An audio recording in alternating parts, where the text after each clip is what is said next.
नमस्कार जय जगन्नाथ सांग मैंने तो आज जेहेतु संक्रांति थिला तो मुझे टी अलता लगौली मु तो आगु कही कि मत अलता लगाई केते भल लगे आगु तो जब इच्छा होता से लगे पार्थी किंतु एबे पूर्णमी संक्रांति की पूजा पर्व हेले भी बेले बेले लगे होनी कहीं पिला है जीवन व्यस्तता बहुत बढ़ी जाइए हो छाड़ू ए अलता गप साइड रखु चलतु जो एत सजबाज से कम करवा तो मुझे ठाकुर घर ओला बजा सारा पूजा करने फुल आने गली तो ये मंदार गचर आगुरी गोटे फुल फुटला जेहेतु से प्रथम फुल था मुझे आनी नी छाड़ी देती तो से मंदार गचर आज आउ गोटे फुल फुटी जोटा कि मुझे आसली तापर चौरा पूजा सारिदेली तो मुझे ठाकुर पूजा सारा बेलू धनर गाधेवा समय भी हो जाता निज खाଇବା पीवा एपट सेपट हो जाओ कि टाइम माने टाइम और सब माँ मैंने तो जापे कि पिला गाधे सारा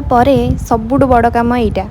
कथार अच्छे कला टीपा लगे छुआ को खराब नजर रक्षा करए तो मुझे सकाल जलखिया केवल ब्रेड सेकिकी चा सहित खाईदे कारण आज करने समय ना कारण देखो ब्रेकफास्ट मुझे एति समय करी लंच केतबेले करी छुआ शोला बेले मार सब कम सरी जा दरकार से किसी लुगापड़ा थी मुझे सुखे नौ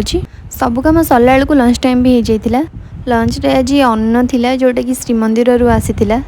से तो जगतर नाथ जगन्नाथ ता कृपा बिना सबू असंभव नहले घरे थी भी ये सौभाग्य कौटू मिली था तापर बाप पुओ चले साइकेल चलैयापी तो मुझे भाविली एम छाड़ी मुझे शोई पड़ी किंतु मनीष भाभी गोटे और हम गोटे मु रूम को आसी देखे तो रूम देख के असजड़ा हो पड़ी तो ये आकु तो सफा करी शोबी केत